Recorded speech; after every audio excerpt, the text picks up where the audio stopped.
So good morning, everyone. I suggest we make a start. It's a very warm welcome to all of you. We can see 76 participants online. So we really extend our gratitude and welcome to all of you for joining us today. My name is Kate Larkin. I work at Seascape Belgium and I'm your moderator for today. I'm working today with a large group of facilitators online. So we have colleagues from Seascape Belgium, from the European Marine Board, from Action and other partners in the project that's setting up and implementing the EU4Ocean initiative in collaboration and on behalf of the European Commission, DG Mare. And so without further ado, I will pass the floor to the European Commission, to DG Mare, and to Andy Kondoudakis. Over to you, Andy, please. Thank you, Kate, and good morning to everybody. And as I just chatted in the box, we would like to welcome you all aboard from our side and actually thank you for taking up membership in this initiative in our platform here. As you have heard from Kate and from others during your process for membership, we attach a great importance, especially to the founding members, because this is the reason why we selected you among all other options, because of your dynamism, your spectrum of activities, your previous track record, your mobilization, your networking capabilities, and we will rely on them in the future. And we are pretty much sure that this is the best that we can have from you, and it will for sure lead to a successful initiative, a successful platform formation. You will be the ones that you will shape the narrative along the way. And these would provide you with an opportunity, of course, to launch your messaging, but also the responsibility, and these come at equal measures, as you can imagine. We would offer you this platform, this prime platform for mobilization, and you will be getting higher visibility, more opportunities for networking and for action at EU level, at local levels, more dissemination of your messages. And this, I would imagine, would be an extra motivation, an extra source of motivation for you. I would not go much into the political, let's say, context and the scope into which the ocean literacy initiative falls into. I just need to remind you of the recent political files that the Commission pursues right now, such as the Green Deal. So ocean literacy, as you can imagine, it was very opportune that we launched the platform at this particular moment, because we had to dovetail on the Green Deal and on its messages. So we go from a mere couple of projects that tested the scope, the concept, the ground in the past. We have initiated this coalition with the platform main element among the three work streams, and we can contribute to the Green Deal and to other sustainability efforts that the Commission recently has included more vividly in its portfolio through engagement on the ground, because we're talking here about educating and making people aware and putting the value of the oceans and ocean action out there for all to understand and for all to appreciate. We contribute to the Climate Pact from the Green Deal. We are harvesting the education on sustainable development principles, and we are in practice putting them in practice through the ocean literacy Blue Schools workstream, for example. So it is a very opportune moment, and we need to take this momentum up and build on that and develop your activities more robustly throughout Europe. We have an aspiration for 2.5 years through this initiative. For the moment, it's just a pilot, as you can imagine.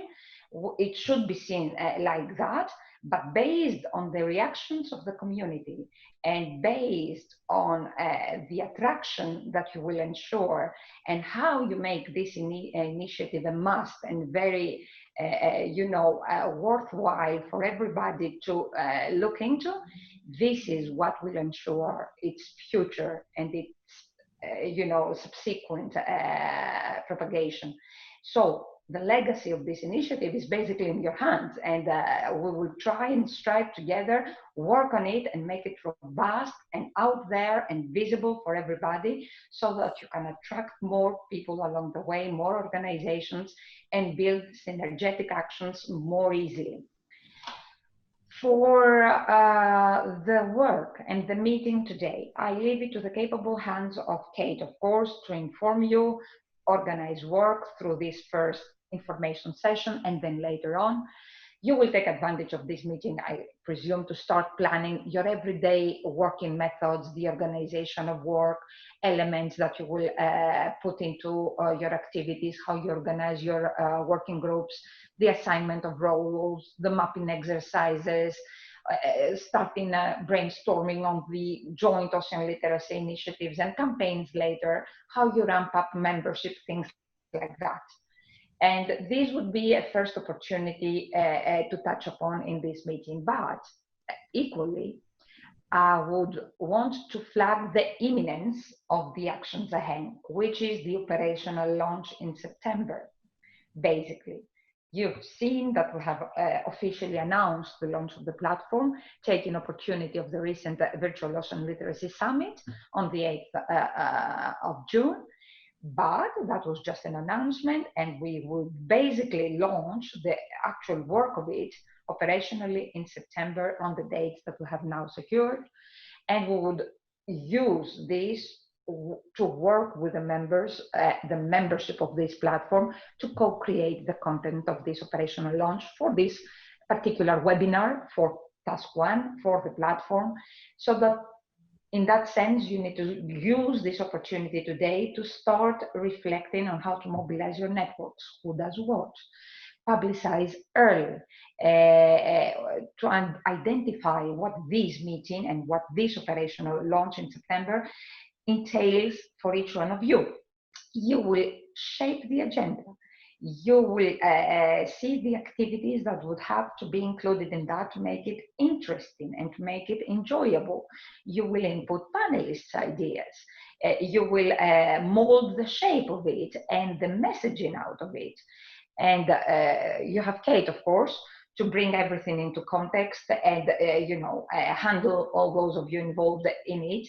But this first meeting today would need to start the discussions and place the expectations clearly out there for what we have to achieve in September, to understand what we need to do through this operational launch of the platform in September, what we will include in that, what input this will entail for the webinar, or the input of the platform to other webinars in these 2 days events, maybe to the contextualized Sea-basin webinars on the second day, for example. What input would the platform members have for those, for example? And pull together all this information, all these ideas, and shape them into a very viable agenda and very engaging agenda with a clear end result at the end. What each member does for it is very essential to start today, according to our reading in DG Mare.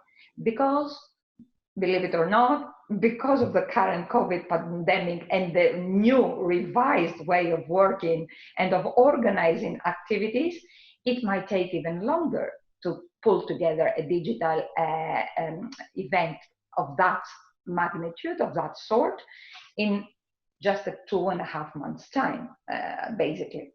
So I wish you all a very robust, good, and energizing start of the operations. I wish you good luck, and I wish to convey also DG Mare's thanks for co-creating with us and co-shaping with us this initiative for the future 2.5 years. Thank you. Thank you very much, Andy. So now we're going to watch a short video about the EU4Ocean Coalition, and that was launched first on World Oceans Day as part of the International Ocean Literacy Summit.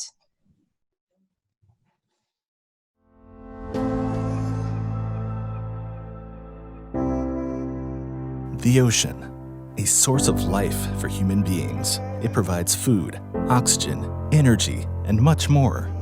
It is home to incredible species, and it regulates our climate by soaking up heat and absorbing CO2. Many people protect the ocean, but more effort is needed. To protect the ocean, we need to understand how we are connected to each other. This is ocean literacy. The EU4Ocean Coalition is a hub for ocean literacy in Europe and home to 3 communities of changemakers. The EU4Ocean Platform is the place where organizations and people connect, share ideas, and join forces to protect our blue planet. And if you are 16 to 30 years old and passionate about the ocean, the Youth4Ocean Forum is for you. Your ideas matter. Make them happen with us. As a teacher or a school, embark on a journey with the network of European Blue Schools. The ocean is a fascinating world to discover with your students.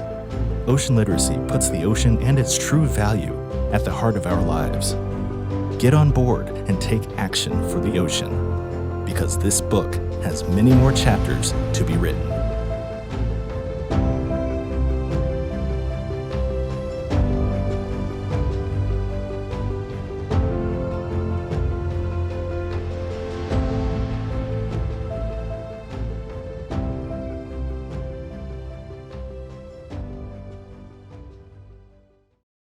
So we've just heard inspiring words from the European Commission giving the vision and the context for this initiative.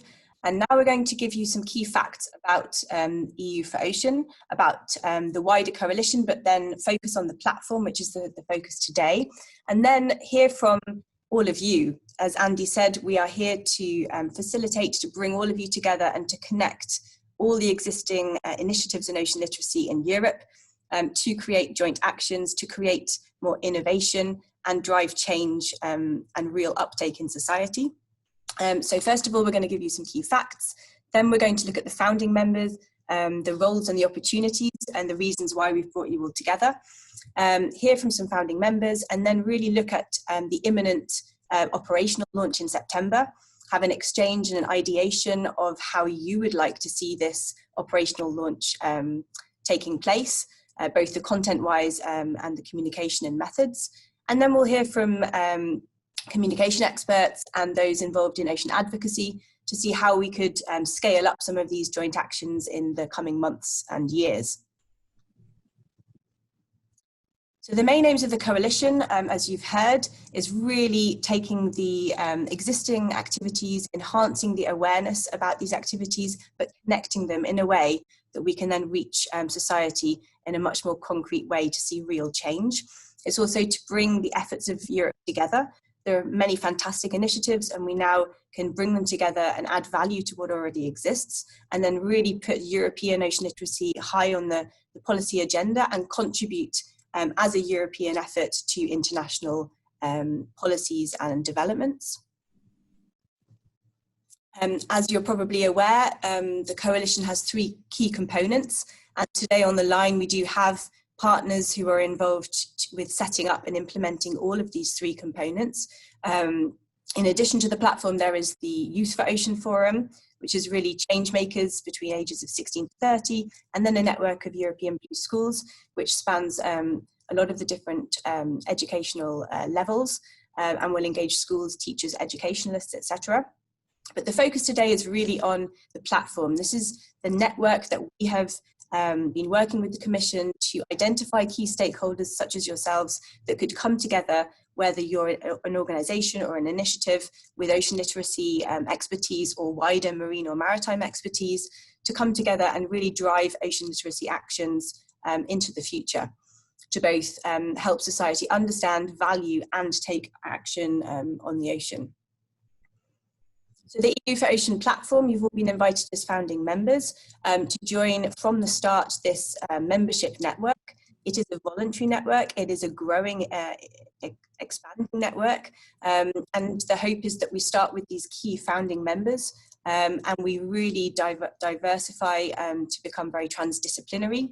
So initially we're very marine, maritime, ocean literacy focused, but very soon we'd like to bring in much wider to really engage the climate and wider environmental communities and wider sectors. It's very inclusive, and as Andy was saying, it's really a shared responsibility. You as founding members in particular have a real role, but also an opportunity to shape how this platform develops. And it's very bottom up, very community driven, building on all of your existing expertise and resources.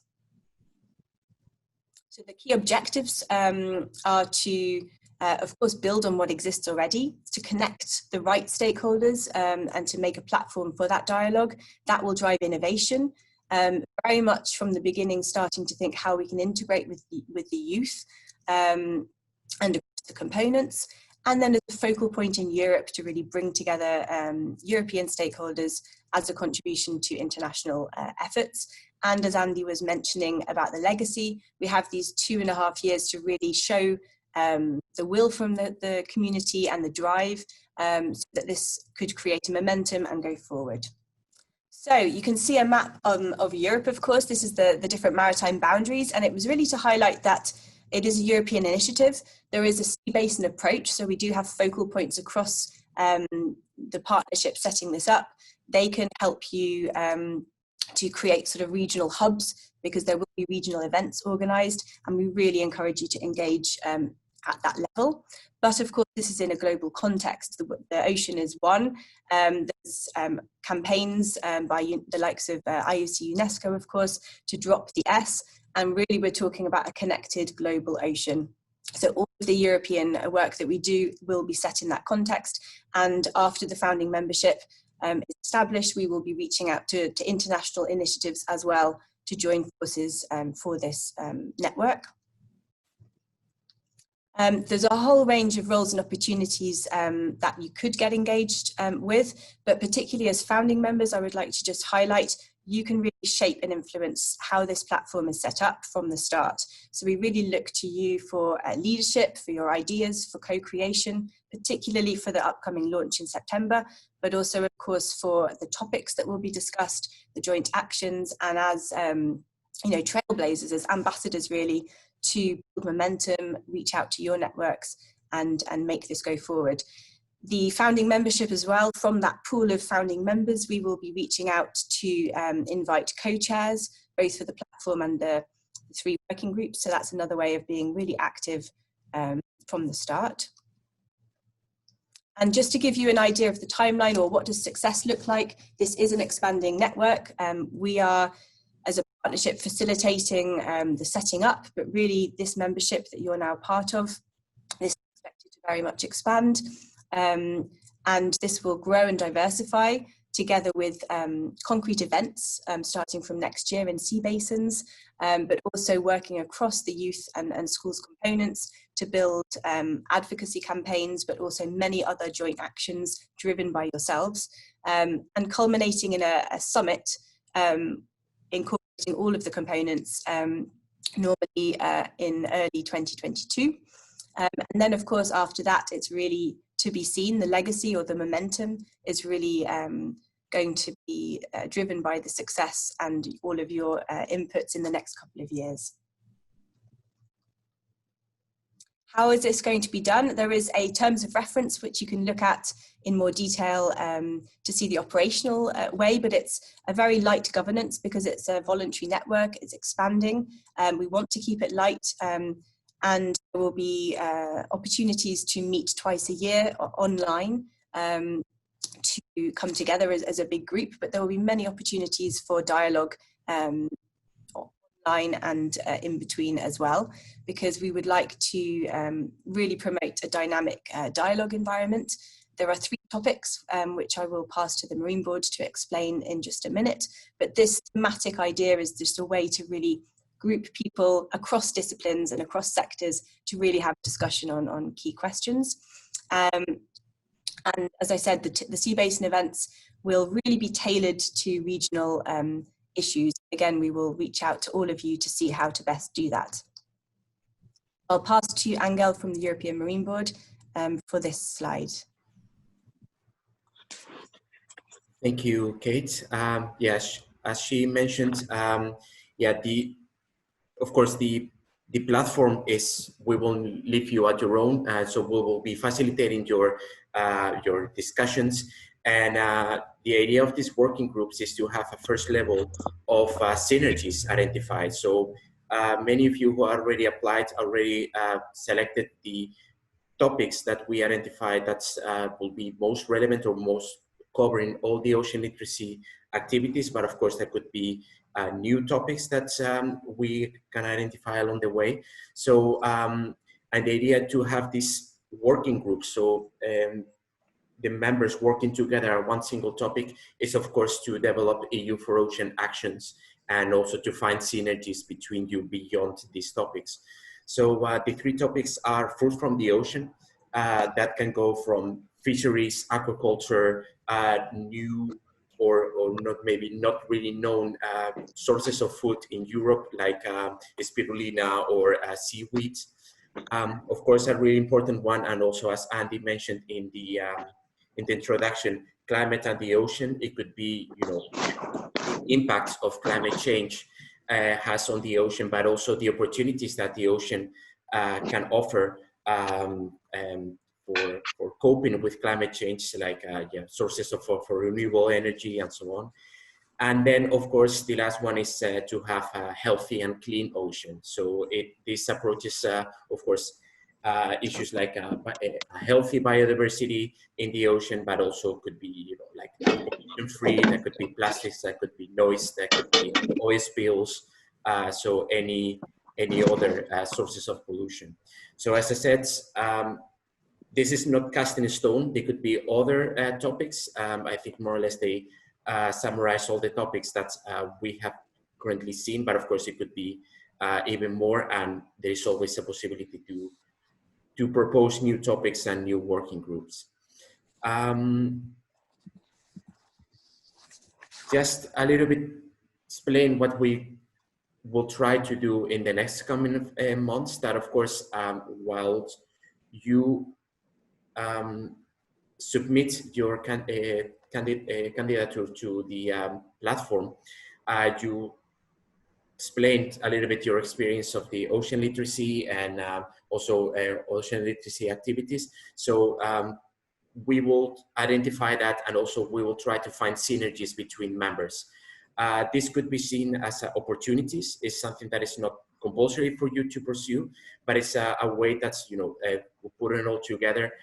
We will try to find synergies to say these two initiatives can be help each other, or, you know, upscale the activities. So yeah, it could be just between two members or more members, and just we will try to put you in copy, or just, sorry, put you together, just to say we identified this synergy, and if you will be happy to explore it, we will happy to facilitate that. Also, we can have like general working group activities that could be as food from the ocean, for instance, an activity. It could be, you know, putting all the knowledge that we know and making, and this is just a suggestion for you, making kind of like the facts and figures that we know from the ocean. Like, do we know which are the most fished species in Europe? To have like a, so everybody can use those resources that is, you know, are backed up by the working group, working by specialists. So this kind of activities as a working group as a whole can be also identified. And it's also, I would like to reiterate that these are only suggestions by facilitators, but also, as we keep saying, this is a platform for you. So if you already identify synergies or find interesting members in the chats, and also in the future using the website resources that we will explain to you in a bit, just go ahead, and yeah, this is an initiative for everybody. Of course, we would like to look for working group chairs for the topics. So the idea is to have somebody who is really active and really involved and are really motivated to lead these kind of working groups, to just steer the people and yeah, and to find somebody who would also help us to identify people and also to help us with the planning of this September meeting. And also during September, we will also put you all the people that are identified how in the application, you know, which working groups we will put all people together and also start the discussion on how we can put this forward. Again, the operational launch is in September, but at the beginning of September, we would like to convene the working group meetings so that we can discuss and present something and have something prepared for this operational launch of the work in September. That will be an open webinar. So yeah, the idea of to have like a creation, so you feel also ownership and engagement with that. So if you are also interested in becoming a working group chair or also be involved in this planning, yeah, just let us know in the chats, in the emails and so on. But yeah, beyond these steps, beyond September, we will continue working that and also following on the synergies and collaborations. And then of course, hopefully we will have like really nice pan-European sea-basin on a single topic actions coming up from this platform. So these are the things that I would like to share on the working groups. In any case, you can always contact us if you have any questions. We are more than available to help out with whatever you may need. So I pass it on to Kate now. Thank you very much, Angel. So this is all about co-designing the platform with you today. And in this particular part of the session, we'd like to have an exchange with as many of you as possible, with a focus on your initial ideas for actions, how your existing activities have benefited from partnerships across different stakeholder communities. And we have a few very short pitch highlights for you from some of the founding members. And then we'll open up and continue the exchange with all of you. You can use the chat function or raise your hand to verbally say something. So if we kick off first with Timon Zielinski, over to you. Yes, hello. Oh, thank you. So I'm going to give you a very brief perspective on what we did in the last couple of months. I'm from the Institute of Oceanology, and together with me is Izabela Kotyńska-Zielińska from Today We Have, and I know that Dominika Wojcieszek from Gdynia Aquarium is with us. I saw her in the chat. So due to the COVID, we had to change our attitude completely. Each of our companies has independent activities, in-person activities on a daily basis. We also have joint activities. And starting late February, I believe, we managed to, we had to face the change of the situation. We all had the whole spring planned with lots of good activities, with groups of people who already signed up for particular dates, for the workshops, for the meetings, and we had to stop all of it. So within the number of Skype meetings and phone calls, we decided to start the online thing. And if we could switch the slide. So we worked out the idea of having very short films. We called the whole set the Ocean and Non-Textbook. So we created,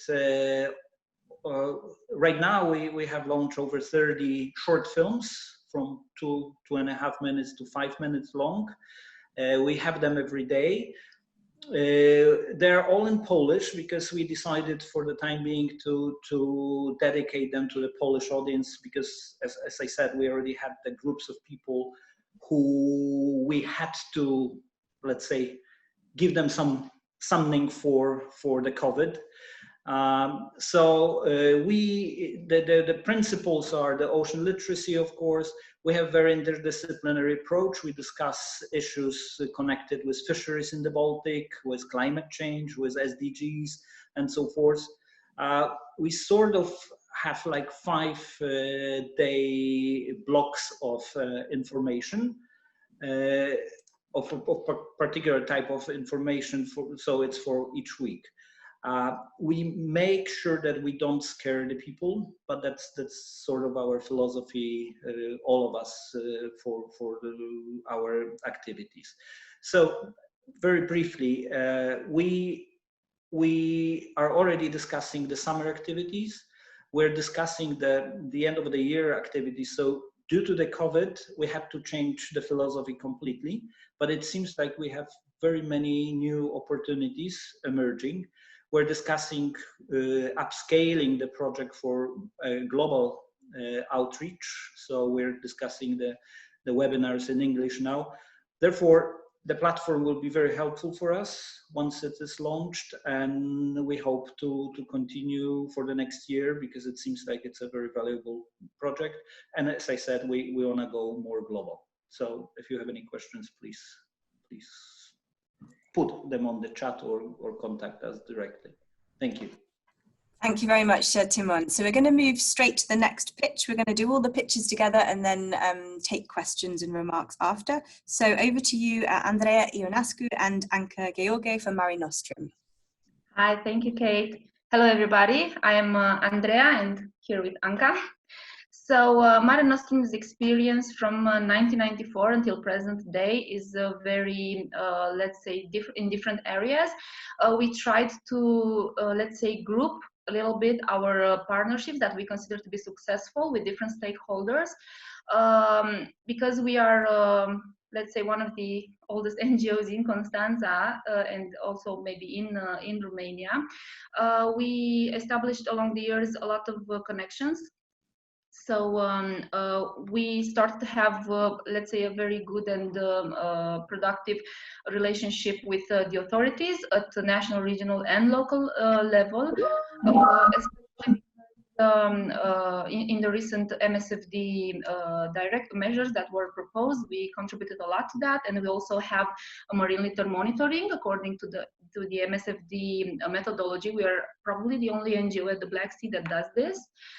We have a very strong connection with the research community, with other NGOs, with different educational institutions and the general public, because we have a lot of projects and activities on different topics. We have common activities in which we try to involve all the stakeholders.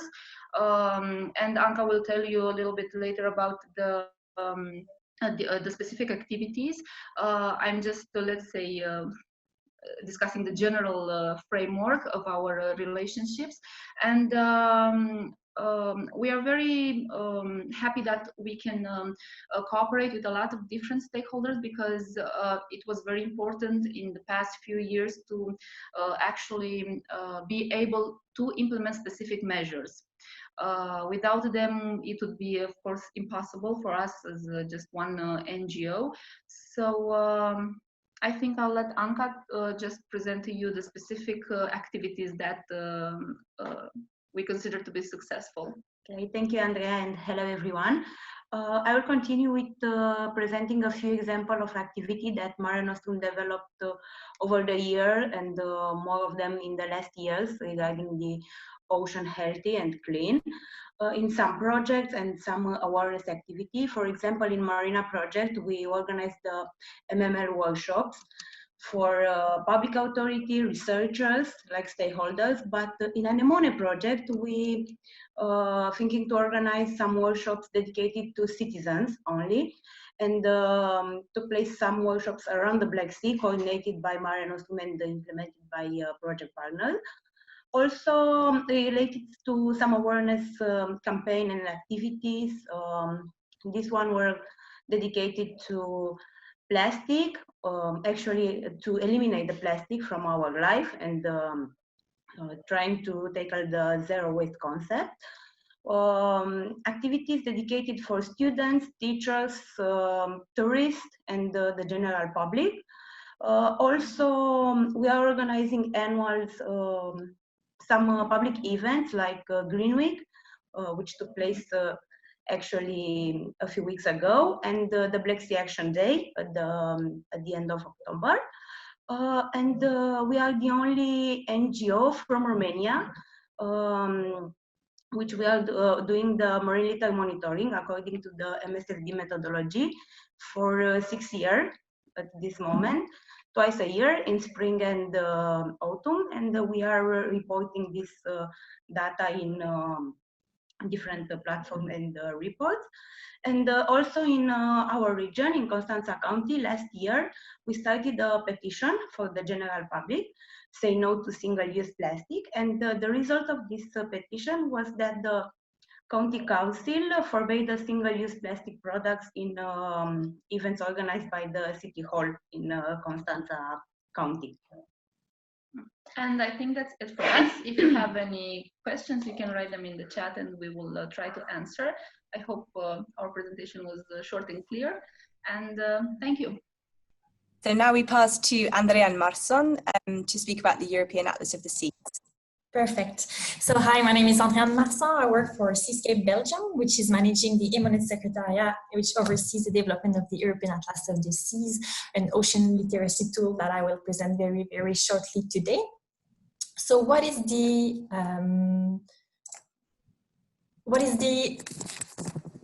European Atlas of the Seas? Can I control this slide?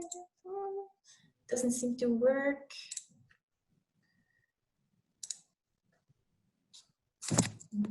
Can I ask you, Hangel, to do it? Thank you. Sorry about that. So the European Atlas of the Seas, it's an online interactive catalogue of marine maps. It's the official mapping tool of the European Commission DG dedicated to ocean literacy. With the Atlas, you can explore more than 250 map layers on different topics. You can learn about Europe's marine environment. And it offers many functionalities like to easily create your own map and share it on social media. So as member of the EU4Ocean Platform, you will be able to share content in the platform and share your own ocean literacy resources like the Atlas. And why not create synergies with others to add value to your resource? As an example of successful partnership, next one please, Angel. Here's an example of a successful partnership between the European Atlas of the Seas and Nausicaa, the aquarium Nausicaa, which allowed us to be in contact with teachers to know the kind of map that could be useful in their teaching lessons, and thus enable us to enrich and optimize the Atlas as an educational tool. And if you click on the next one, here is just an example on how to use the Atlas in a lesson related to climate change and temperature anomalies. For example, we can ask in which sea and ocean has the temperature increased the most. And in exploring the Atlas, you can read the legend and learn that it is in the Arctic Ocean. The next one. So the European Atlas of the Seas is an important resource in EU4Ocean and will soon be available in all official languages of the European Union to improve accessibility to citizens. So we are really proud of that. It's a really great achievement, and that will be released around September, along with many new functionalities and features in the Atlas of the Seas. And last but not least, the final slide, we aim to create new maps in the Atlas in relation with EU4Ocean. And one of them will be a map there where we will be able to locate you, the EU4Ocean Platform members, with a dedicated icon. So I have to say, this is not this map with the Smurf, this is just an example. But this is coming and you will be able to use this new map and share it in your own channels. Thanks. Thank you very much, Andrean. So now we pass to Bernardo Mata from the Directorate General of Marine Policy of the Ministry of the Sea in Portugal. Okay, hello everyone. So I'm here on behalf of the Blue School Coordination of the Directorate General for Maritime Policy. I'm going to talk about a specific example of one of our Blue Schools that shows how this program can have a positive impact on a community and involve different stakeholders. If you could please play the video, if it's possible, with no sound. Okay. So this is Navegador Rodrigues Romanho School from Sesimbra. They started their Blue School project by getting involved in an American initiative called Educational Passages, where a small mini boat is at the center of the whole project. So the students had to assemble the boat with the help of an engineering university. They had to paint it with cultural symbols of the region. They had to include messages, videos, and songs inside it, and they had to launch it in the ocean and follow its course to see where it was going to land. So this video captures the local event and the local excitement of the symbolic launch of the mini boat in the ocean. Everyone got involved. The fishing community, the Maritime Authority, a nautical club, families, the local mayor, even the priest was there to bless the boat. And a few months later, we invited the Blue School ambassadors from this school to participate in the MC conference in Azores, sharing their project in front of an international audience. And we actually did in Azores the real deployment of the mini boat in a moment that was captured by national TV. And the ambassadors, the students, were even interviewed on the spot. So maybe you can switch the slide, please. Okay, so I'm just going to conclude by mentioning very rapidly that we, as Blue School pioneers, if you will, are available to support the implementation of Blue Schools at an international level. We are actually already doing that in an Erasmus Plus project with the Atlantic, involving 4 EU countries from the Atlantic. We are also developing a teachers training program on ocean literacy that can maybe be adaptable to teachers from other countries.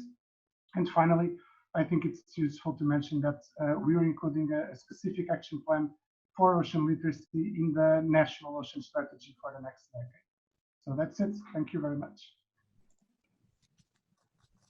Thank you very much. Now we pass to Lucia Fraga from Technological Center of the Sea in Spain, SETMAR.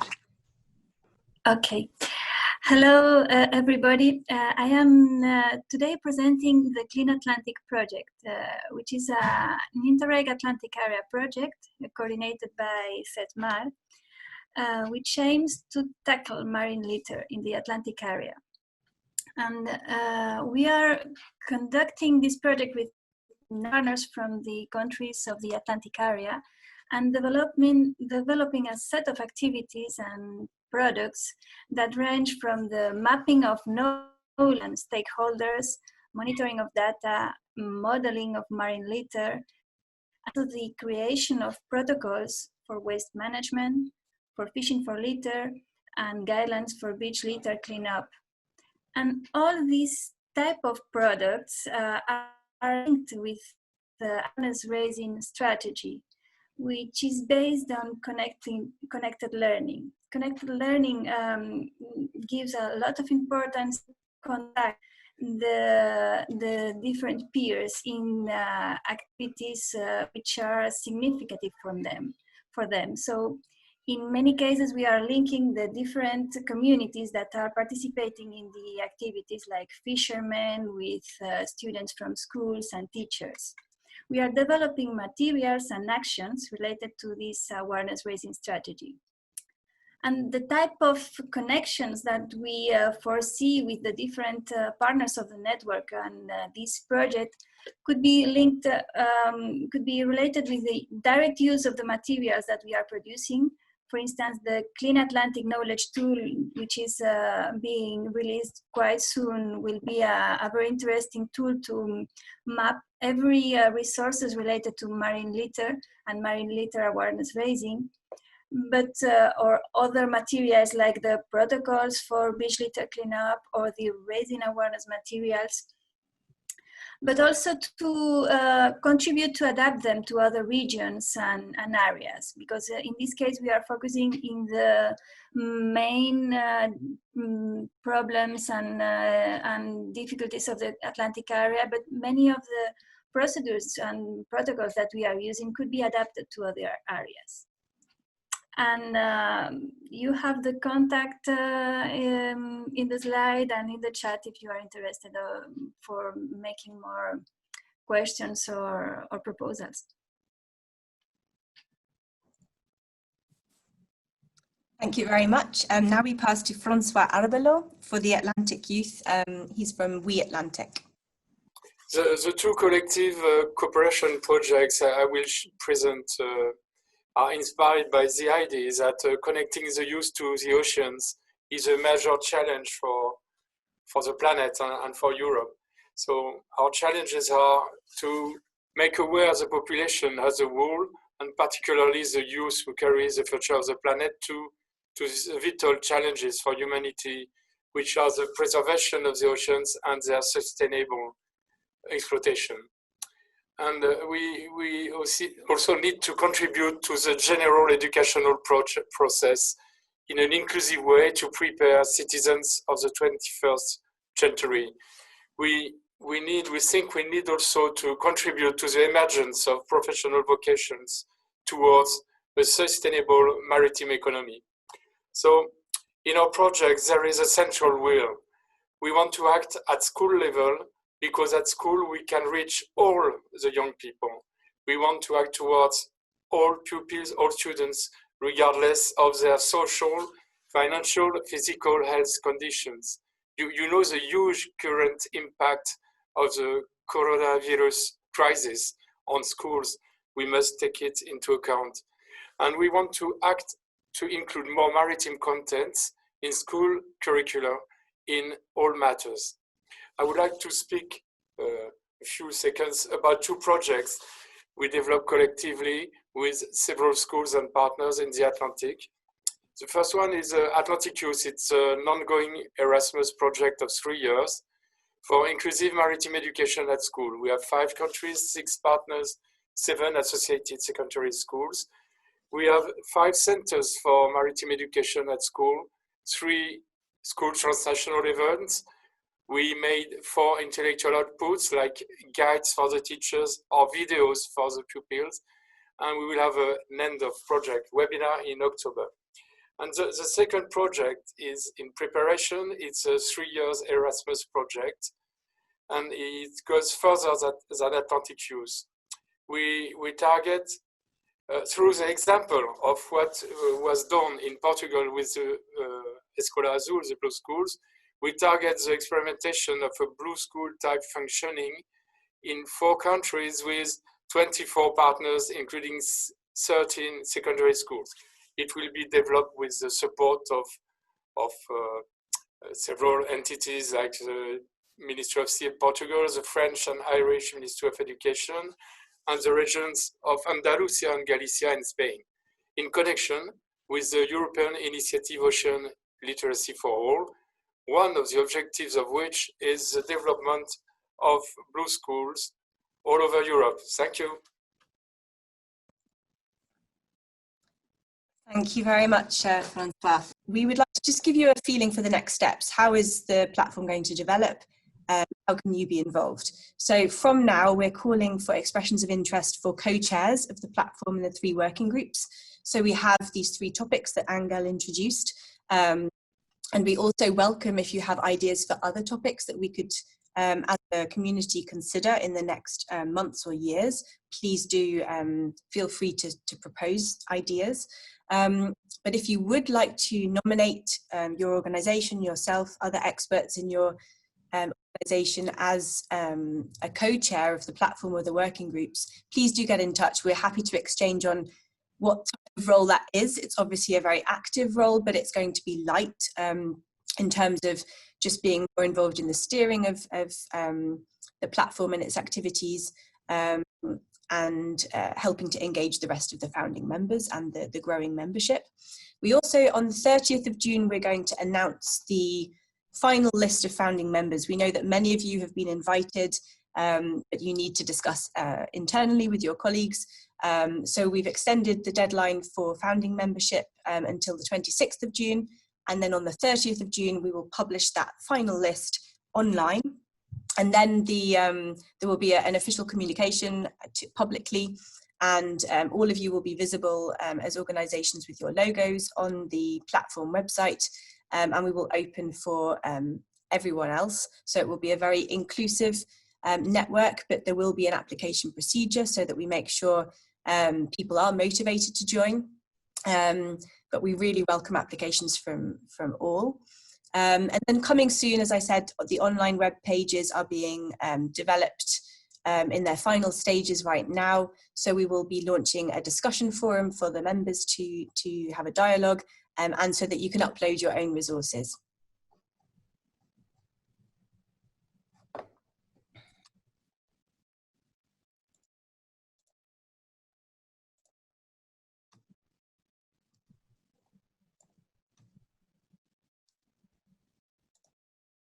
So in terms of co-creation, what we'd really like to spend a few minutes at least today is really looking towards September. So as you've heard, 24th to 25th of September, we will have some public online events to operationally launch the full coalition. So this includes at least one webinar dedicated to the platform. And then there will be parallel webinars to launch the EU4Ocean Forum and the network of European Blue Schools. So these will be open to everybody to join, not just the members, but we would like to work with all of you as founding members to really co-develop this programme. So it's really to kick off that dialogue today, to see what kind of content you might like to see there, who we should particularly be engaging, or how as well. There might be innovative ways of engaging, because we can imagine this might draw a lot of interest. We have more than 80 people online even today, and this network is of course going to expand. And also communication and promotion. Would your organisation like to be involved in promoting the event, particular resources or activities? So we're collecting expressions of interest today, but also to leave it with you to really think how your organisation could be involved, and we can continue the dialogue through the online platform and through dialogue with you all. We see on the chat that innovative ways of engaging will be a key factor. Most certainly, we're experiencing very strange and challenging times with COVID-19 related restrictions. Of course, the events in September will be online, which does mean it's inclusive. It's very good. It will be open to everybody to join, but it is more challenging because we want to make sure as many people have a voice in that. And maybe there has been a couple of questions about the potential new working group topics. And yeah, I really welcome this idea to, addressing the sustainable blue economy. The way I saw it at the beginning, that will be more like a transversal between the three working groups. But if there is an interest from different members to actually work together around the sustainable blue economy, that I think is also, yeah, considering tourism, energy, biotechnology, and so on, that will be, yeah, more than welcome to facilitate that creation of this working group. About the ocean culture, that's something that maybe is not my field of expertise. So maybe I think you, Marcos, I think also you have seen from the application that you also suggested that, but maybe if you can also explain a little bit what you mean by this ocean culture, that will be great, because I think maybe it's a really good idea to address ocean issues through culture. So I don't know if you will be able to pitch shortly what you mean, Marcus, from TAP 21 Academy. Yeah, I can just briefly explain. I mean, we've been working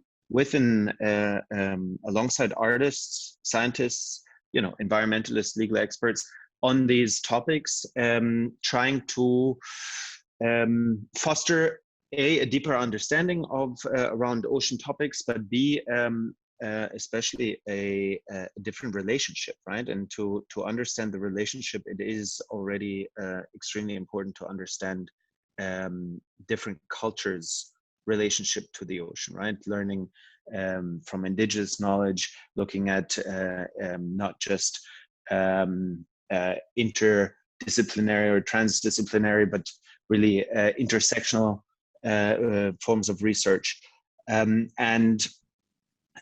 cultural expressions. I think now COVID-19 is being mentioned over and over again as a defining moment of the past months, clearly. I think, you know, besides all of the terrible images of makeshift field hospitals and so on, the one image that has, or the images that have moved many people around the world, besides the clean canals in Venice, is people stepping outside of their balconies and singing for the neighborhood, right? And so this moment of a cultural expression in the darkest hours is something that binds us together. And I think culture is an incredibly important tool, right, or language to build these relationships. There are many transdisciplinary fields of study popping up, environmental humanities and so on. And I think you know, our relationship to the ocean through the lens of culture is an incredibly important and powerful tool. Thank you very much. Really clear. Thank you, Marcus. And absolutely, we would like to promote that this is very much transdisciplinary from the start, driven by the ocean literacy that's existing, but absolutely. We also see, so in the chat, we have Irina Makarenko. You were trying to raise your hand. Maybe you'd like to pose your remark or question. Hi, can you hear me? Can you see me? We hear you loud and clear. Okay, perfect. Thank you, Kate. Good morning to everyone, and it's really a great pleasure to join your meeting now, and even bigger pleasure to join the platform, even if we are, you know, still in the process, but we are doing our best. And before we move to some technical discussions or discuss some activities, I just wanted to say a few words. As you may know, I represent the Black Sea Commission, which is the regional sea convention for the Black Sea. We are dealing with a very wide range of activities, and mostly the monitoring and, you know, some political issues. But we are very happy that the ocean literacy, which is also on our agenda, but I would say kind of underdeveloped. I'm very happy for this initiative, and I'm very happy also to see here our colleagues from the NGO Mare Nostrum. We also actively collaborate with them, and we will be happy to join all the necessary actions or activities in the future. And you know, I wouldn't name all the activities that we have been doing in the Black Sea, but I really think that your initiative would really much contribute. We are looking forward to all these future events, and we'll be happy to join them. So I just wanted to you know, to say a few words of support, and we are looking forward for the future activities and following all your efforts in this direction. Thank you. Thank you very much, Irina. So there's a lot of good activity in the chat, but I suggest what we do is move on, listen to the next couple of very short pitch presentations from communication and advocacy.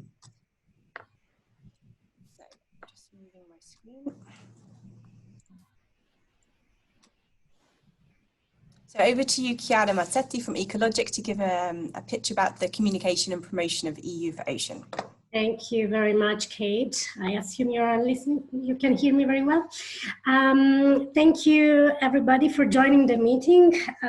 I read the chat, and it's absolutely fascinating to read your profile, which convey a lot of the idea of dynamism and creativity. I read all of them, so I'm very happy to have you on board and to be able to work with you in the next in the time ahead. So together with the team, with the project team, we manage the communication around the EU4Ocean Coalition and its 3 communities. And for each of them, we developed key messages that mainly focus on the idea of collaboration, participation, taking action, co-creating together to make change. This is what we want to make sure that this project brings to the general public and to the specific stakeholders and target group. For us in the specific, in the platform, our key message is that we connect. That's what we are doing today, that we share ideas and that we drive change. By inspiring others and by working together, we can achieve a stronger impact than when we work on our own. And this is the idea of this platform, and this is the red thread that is accompanying us in this journey. I like to think of this project like a journey. So I very much base and look at this platform in terms of networking opportunities, bringing innovation and creativity, developing joint action to lead, to have a real change. And what we want to offer from a communication point of view is a platform where you can connect and share ideas and co-create something together. To bring you together, we use different tools and channels. We have the Maritime Forum website, which is managed by the European Commission, which is a hub of resources and information where you also will have your discussion forum and the possibility to write articles about your initiatives.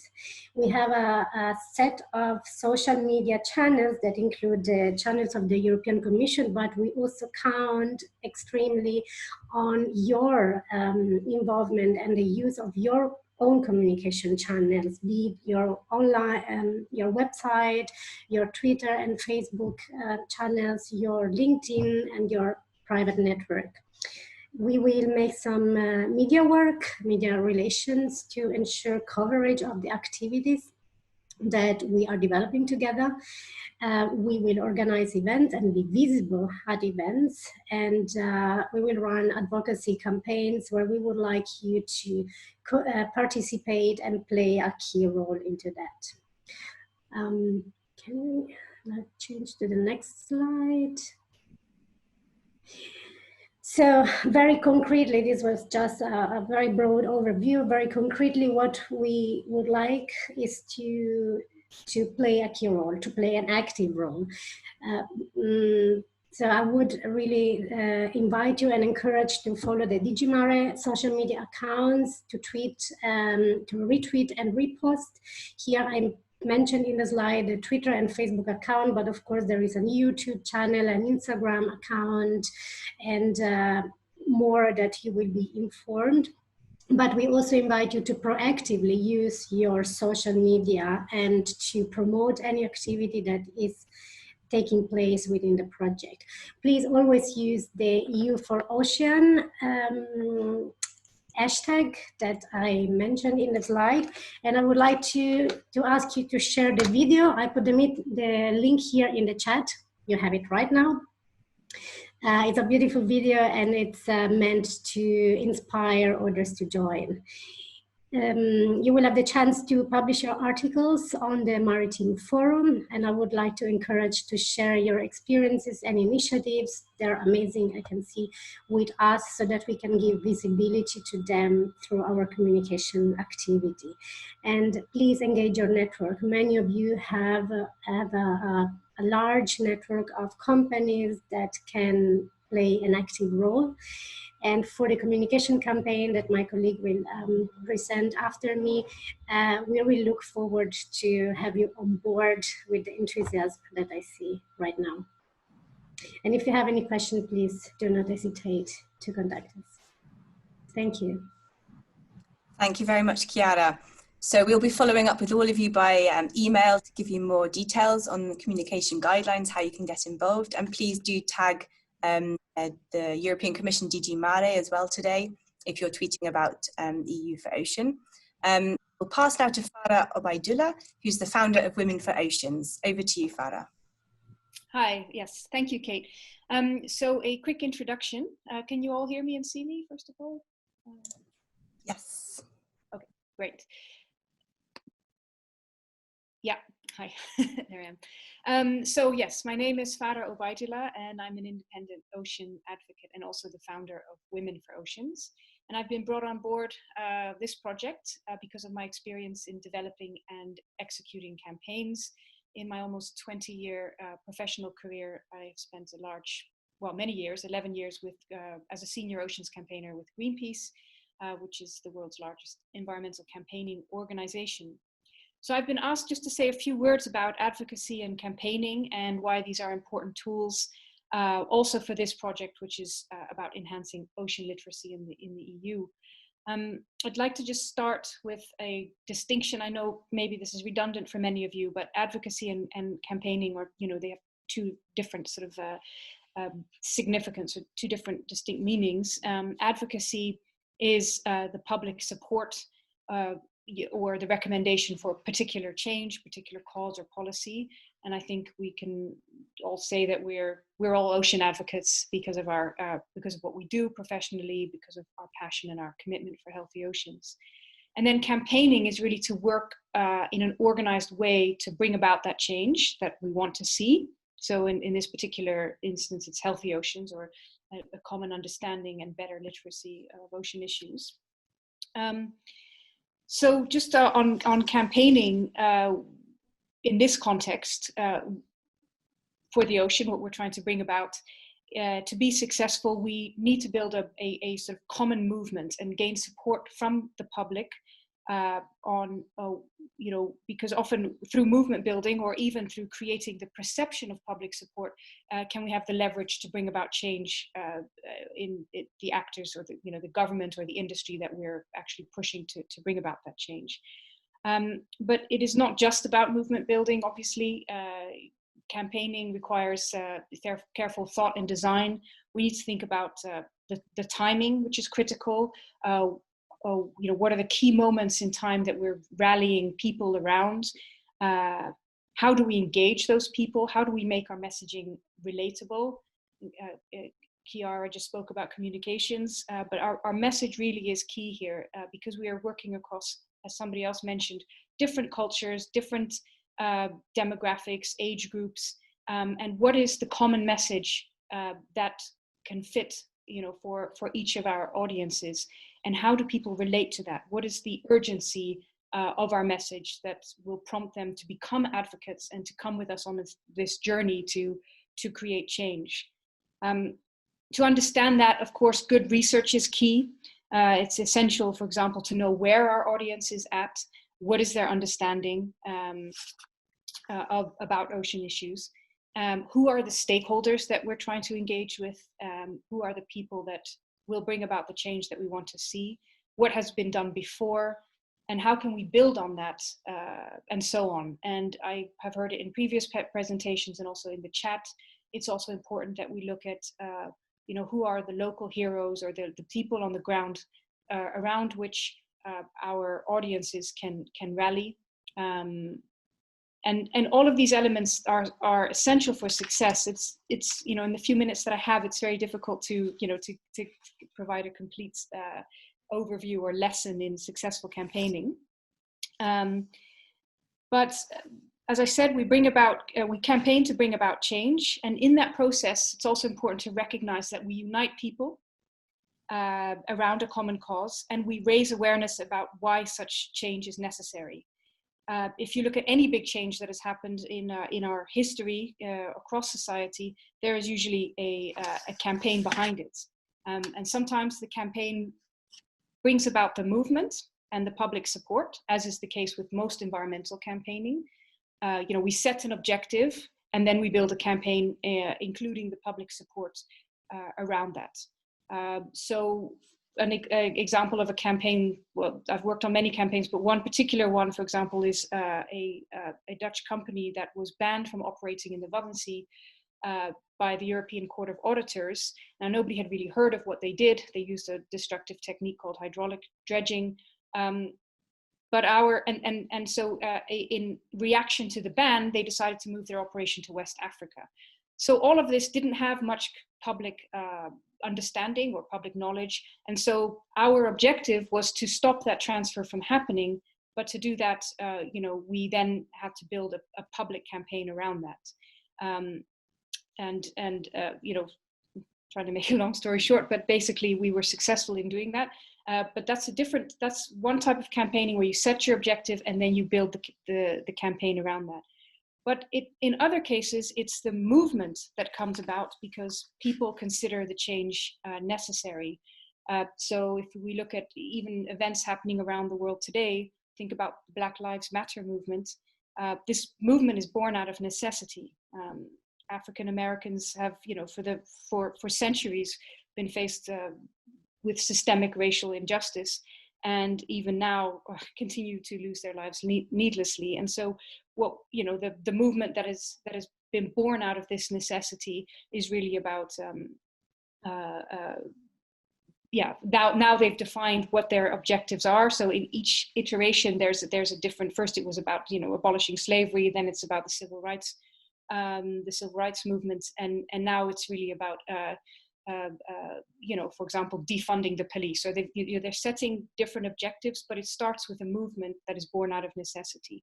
So as we develop our campaign and our advocacy campaigns around what we're trying to achieve within the EU on ocean literacy, we have to sit down to what is our objective, and where do we already have that common understanding? Do we already have some kind of a movement? And looking at who is on this call, for example, and who is getting involved in this project, we already have a very good foundation with which to work from.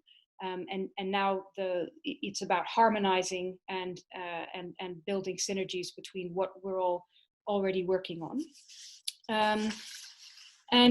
So I just want to finish, I guess, by saying that creating this common awareness and building this public support for what we're trying to achieve will then give us the leverage for specific end goals that we want to achieve. So when we say advocacy campaigns, it sounds a bit, what we're trying to do is get as many people on board our journey as possible, so that at specific moments in the lifetime of this project and beyond, we can mobilize those people, those advocates, to achieve a specific end goal, whether that is on healthy and clean seas, or on climate in the ocean, or food from the ocean.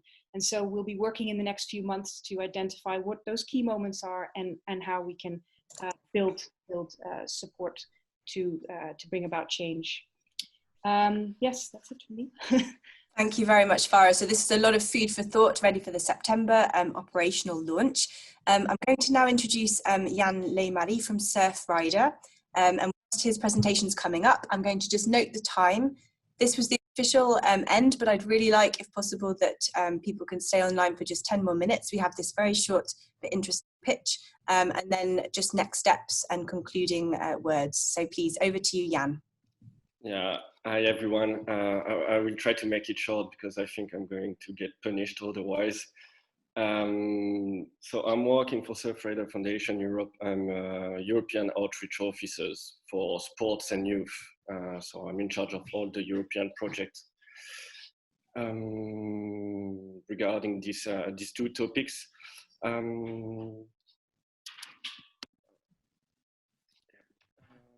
So Surfrider, what it is, it's an NGO that has been active for the past 30 years. We are acting over 12 countries across Europe, so from Portugal to Bulgaria.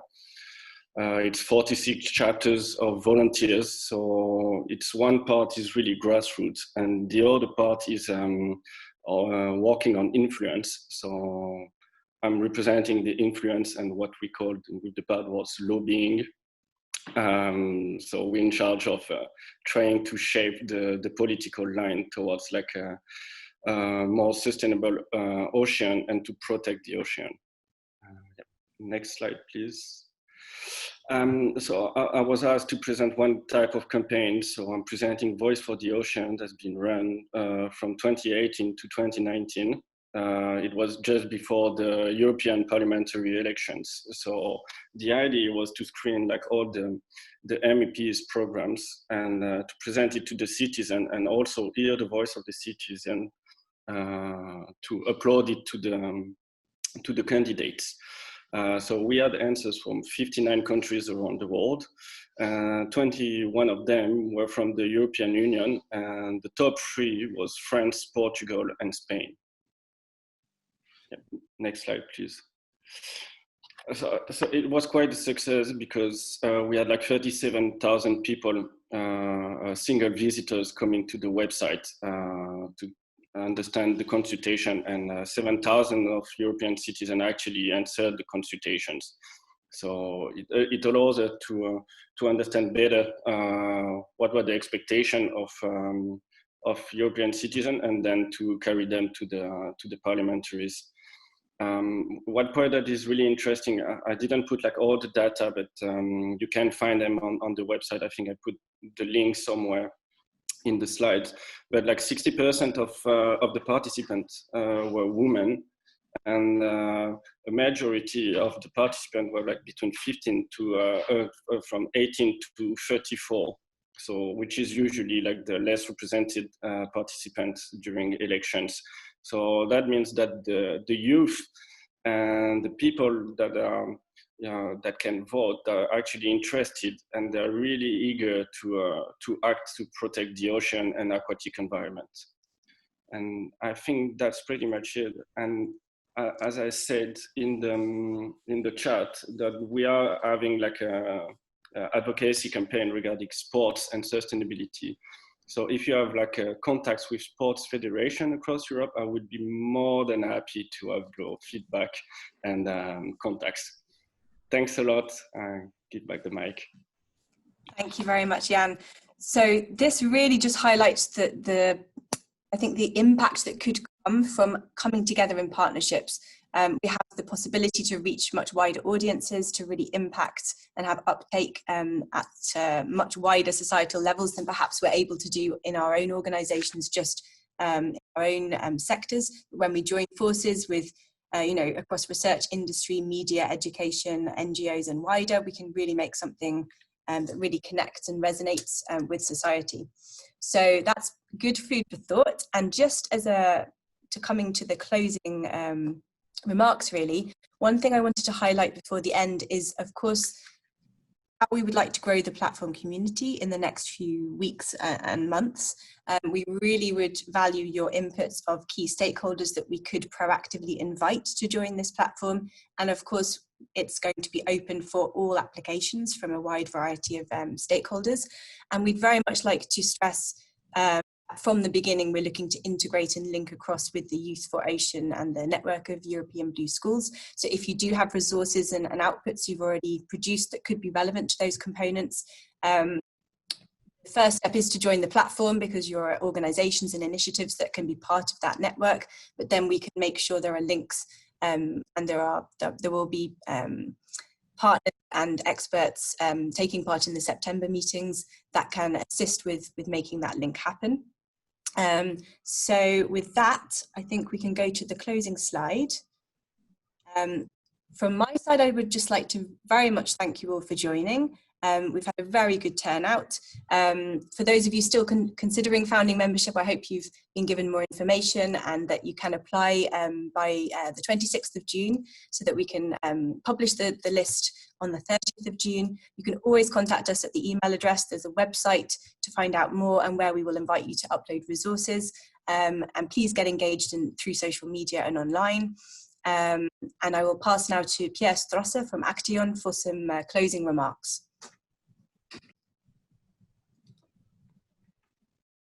Many thanks, Kate. Many thanks for taking the time and the energy to organize this first meeting. Very happy. I think from our side, we feel, and it's important we didn't discuss about it today because we are all aware about it. We are very clear about the many challenges of the ocean, and we are very clear also about the many initiatives that each of us, sometimes a bit collectively, we deliver. I think we are also very clear of the challenges and added value of working collectively so we can bring more emotions, more values, more actions. Now it's time to work together. And as Kate said, the first collective project ahead for us is the September event, clearly. It's also widening this community. Today we might be maybe too many marine stakeholders, people that already work in the field, and clearly there are challenges to bring others, including land-based stakeholders, to our marine communities, so we will succeed. On behalf of the consortium that is behind the EU4Ocean Coalitions, just would like to thank the EC and Andy. Many thanks, Andy, for being with us today, for us very important, very good signals. Thanks, Kate and Angel. Also, they are coordinating the platform. And thanks the speakers and all of you of being here today with us. For now, I would say, keep safe, keep committed, and let's start working together. Many thanks to you. Many thanks. And just to end, if you would like, you can turn on your video so we can all see each other, and give it a few more seconds, and then we can take a screenshot of everybody online. Thank you very, very much. Great. Very, very nice to see everybody. And hopefully we'll do more online meetings, but also next year we'll meet in person as well.